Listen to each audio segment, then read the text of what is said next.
Creating, saving, and opening a presentation in PowerPoint.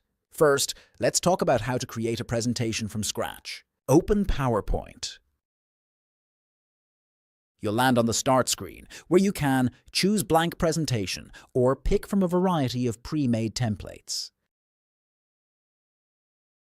Templates are great if you want a head start on design. Just click one to open it. Once your presentation opens, you can start adding content, choosing layouts, and customizing your slides. Saving your presentation. Option 1. Save locally. Go to File, Save As. Choose a location on your computer. Enter a file name and click Save. Option 2. Save to OneDrive, Cloud. Sign in with your Microsoft account.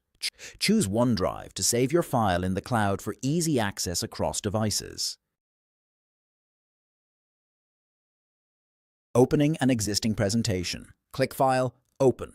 Choose from Recent Documents, your OneDrive, or browse to locate a file on your PC or USB drive. If you're using Microsoft 365, your recent files sync across devices. Super convenient. And that's it. You now know how to create, save, and open a presentation in PowerPoint like a pro.